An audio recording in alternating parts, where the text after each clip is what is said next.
Update news. राज्याचे ज्येष्ठ नेते आणि महाराष्ट्राच्या राजकारणातील एक धडाडीचे व्यक्तिमत्व अजितदादांच्या निधनाचे वृत्त समजताच संपूर्ण राज्यासह यवतमाळ जिल्ह्यातही शोककळा पसरली आहे। हे वृत्त समजताच राज्यमंत्री इंद्रनील नाईक अत्यंत भावुक झाले असून ते तातडीने बारामतीकडे रवाना झाले आहेत। अजितदादांचे जाणे ही केवळ राजकीय हानी नसून नाईक परिवारासाठी ती अत्यंत जिव्हारी लागणारी घटना आहे। नाईक परिवार आणि राष्ट्रवादी काँग्रेससाठी हा कधीही न भरून निघणारा धक्का आहे। एक स्पष्ट वक्ते, पारदर्शक आणि स्वच्छ प्रतिमेचे नेते म्हणून अजितदादांची ओळख होती। त्यांच्या जाण्याने महाराष्ट्राच्या राजकारणातील एक पॉवर हाऊस हरपल्याची भावना व्यक्त केली जात आहे। पुसद नगर परिषदेच्या नगराध्यक्षा सौ मोहिनी इंद्रनील नाईक यांना अजितदादांच्या निधनाची बातमी समजताच प्रचंड धक्का बसला। त्यांच्या आठवणींना उजाळा देताना त्यांना आपले अश्रू अनावर झाले। अजितदादा आज आपल्यात नाहीत ही कल्पनाच करवत नाही। त्यांचे मार्गदर्शन आणि खंबीर पाठबळ आमच्यासाठी नेहमीच ऊर्जेचा स्रोत होते। त्यांच्या जाण्याने केवळ राष्ट्रवादी काँग्रेसचेच नाही तर संपूर्ण महाराष्ट्राचे मोठे नुकसान झाले आहे।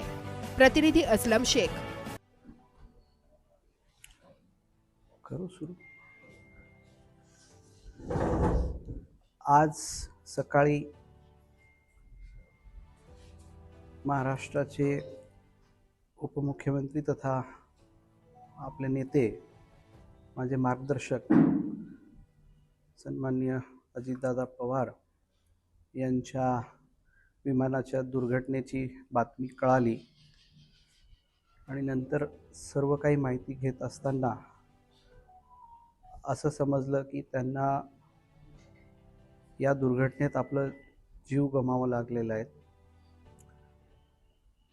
इंद्रनील नाईक किंवा राष्ट्रवादी काँग्रेस पक्षाची ही हानी नसून ही हानी संपूर्ण महाराष्ट्राची हानी आहे। एक कणखर नेता हा आपल्यामधून आज निघून गेलेला आहे। नाईक परिवार मागच्या काही वर्षापासून राजकारणात थोडी स्ट्रगल करण्याची भूमिका अशी आपल्याला बघायला मिळाली होती आणि सन्माननीय अजितदादांनी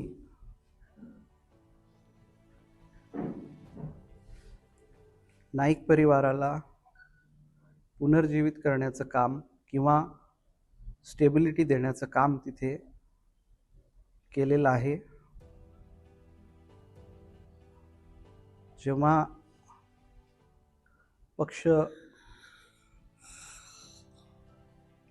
2023 मध्ये पक्ष कसं राहील आणि पक्ष कसं फुटेल तेव्हा मला लक्षात आहे की सन्माननीय लोकनेते मनोहर भाऊ आणि मोहिनी यांचा आग्रह होता की दादा आपल्या पाठीशी खंबीरपणे नेहमीच उभे होते आणि आपल्याला दादांच्या पाठीशी उभं राहायला पाहिजे। खरं म्हणजे ही बातमी फार वेदनादायी आहे आणि तसं मला प्रोसेस करायला किंवा विचार करायला पण आज काही सुचत नाही आहे। सर्वप्रथम तर आम्ही दादांचं तिथे जाऊन दर्शन घेणार आहे, त्यानंतर राजकीय चर्चा ही आज उचित नाही आहे। सन्मान्य दादा यांचं जाणं हे खरोखरच वेदनादायी आहे आणि आज नाईक परिवारासह, इंद्रनील नाईकसह, राष्ट्रवादी काँग्रेससह पूर्ण महाराष्ट्र पोरका झाला असं मला वाटते।